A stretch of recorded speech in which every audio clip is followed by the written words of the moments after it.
Michigan Replay with Bo Schembechler and Jim Brandstatter is brought to you by General Motors, the mark of excellence. By Buick and your Buick dealers, the great American road belongs to Buick. By Payne Weber, serving the financial needs of individual, corporate, and institutional clients. By Unisys, the computer company that works with you to produce solutions for you. And by Budweiser, Beechwood aged for that clean, crisp taste. This Bud's for you. Hello, everybody, and welcome to Michigan Replay. The Wolverines defeat Purdue on Saturday, 42-27. And before we get to the highlights and the body of the show, I have to tell you about Coach Schembechler. He once told us there's a difference between playing with pain and injury. Well, ladies and gentlemen, Coach Schembechler's playing with pain today. Not pain, but no voice. Where did the voice go? Is it a virus, or are you just yelling at officials too much? I've had a strep throat for a week, Jim. Probably would have killed an ordinary man, but I'm here today. Okay. Michigan's victory over Purdue, also the 700th for the University of Michigan. Best in Division 1A, isn't that something? Right. Best of any school west of the Alleghenies. Only Yale has won more games. But you said after the game that maybe Fielding H. Yost wasn't too happy with this one. Fielding looked down from heaven and said, "What is it you're doing down there, Bo?"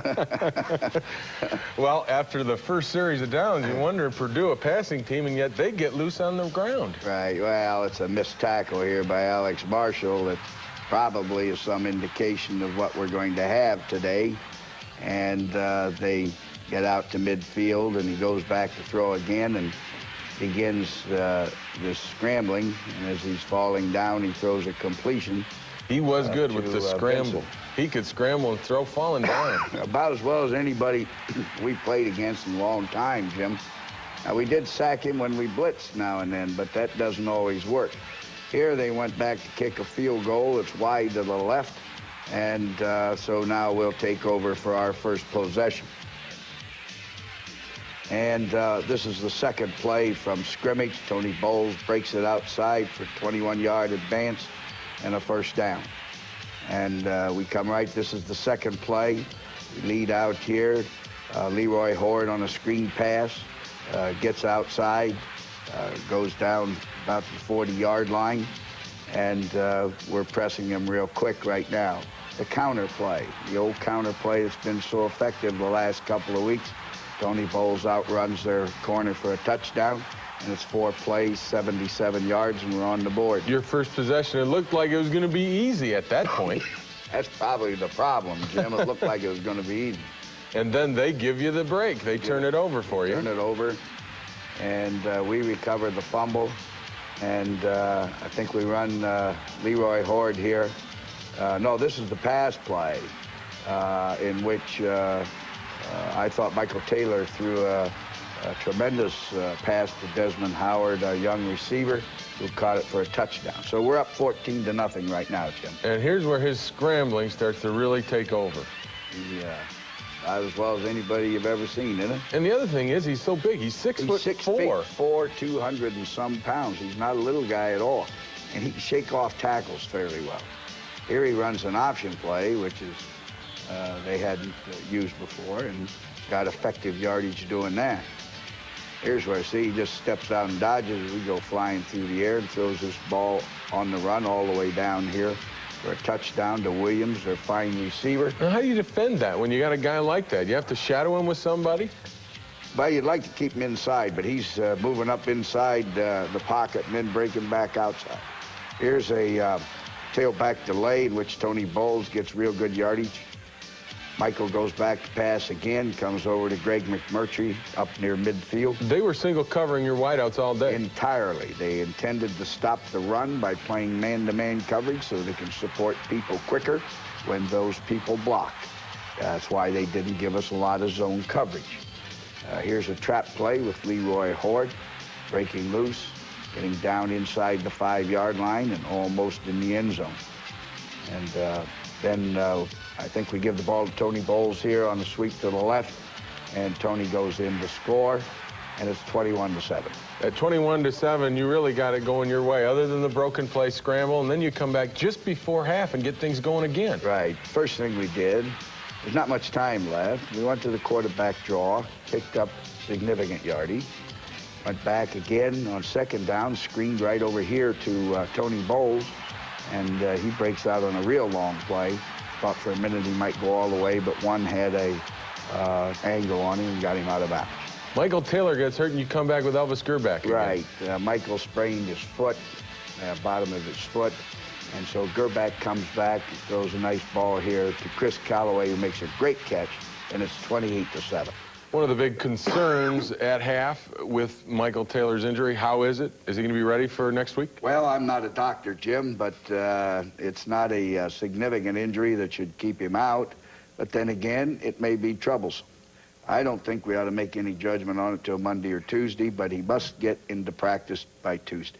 Well, Michael Taylor's injury certainly was a problem, but the Wolverines have a big second half of highlights coming your way. But first, let's hear from a rather sure-handed receiver who doesn't drop too many, but did against Purdue.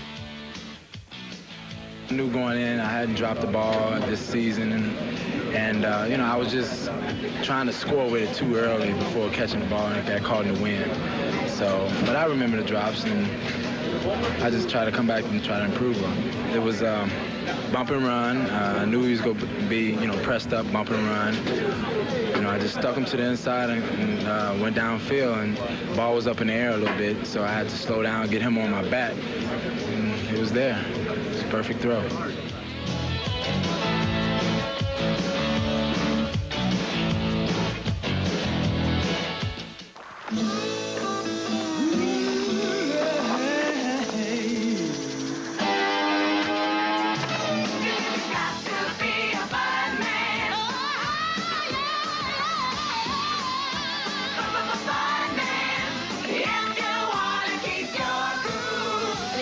A nice cool bud?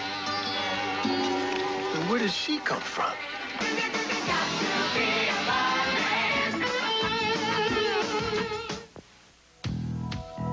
It's a feeling of power, of substance and style. You know that you're on your way. The great American road belongs to Buick.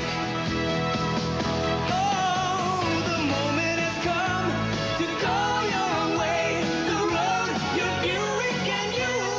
Oh, the great American road belongs to Buick.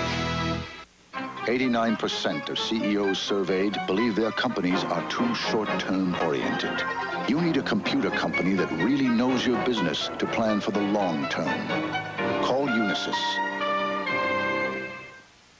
Insurance adjuster tells me this morning he can't cover putting GM parts on this GM car. Says his company's policy is to use generic equivalents. So I told him my policy, no copycats. See, most imitation parts don't fit like genuine GM parts. And they don't come with as good a warranty either. So remember, even if insurance is paying the bill, it's still your car, and it's your choice. Insist on genuine GM parts. We've seen drop back passes, we've seen passing teams all day, but none is mobile and is just go out and kind of like to say, do what you can. It's like, you know, it's like one-on-one basketball down at the court. It's not really a set play. I mean, you line up and you tell someone, hey, you go run this and you run that. But then once they start scrambling, it's just a part of getting open. That makes it tough. It makes the defensive lineman weary, and it also makes the DBs keep their heads on the swivel the whole time.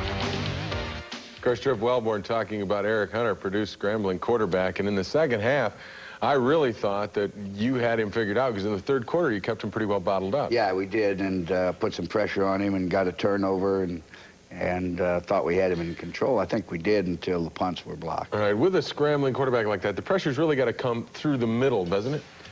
Well, no, Jim. Really, you have to keep him in from the outside, but the problem is you can't rush too many guys. And, of course, here he had too much pressure coming up the middle. But he could get out from underneath the outside rush and then get back outside. Now, this was a strong safety blitz by Wellborn. That's the reason he wasn't ready for that one and fumbled the ball. And that gives you the opportunity, and you're leading at this point 28-7. You got a great break. We run Leroy Horde in here twice on the goal line.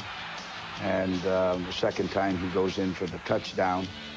And now we're ahead 35-7. So the game's in control, or let's put it this way, it should be in control. So now this, you feel it, you know, maybe you let down a little bit with Probably. that big lead? Well, we let down because we did a bad job here. This is ridiculous. This is just someone not carrying out their assignment and doing a good job.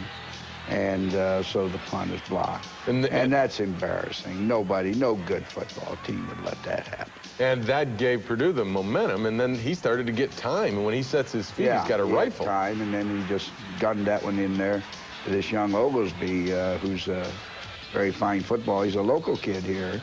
And matter of fact, he's got a brother playing there now that's a very fine player in high school. But Tony Bowles answers that score. We answered that real nicely. This was first time in a long time I can remember. 17 years. 17 years.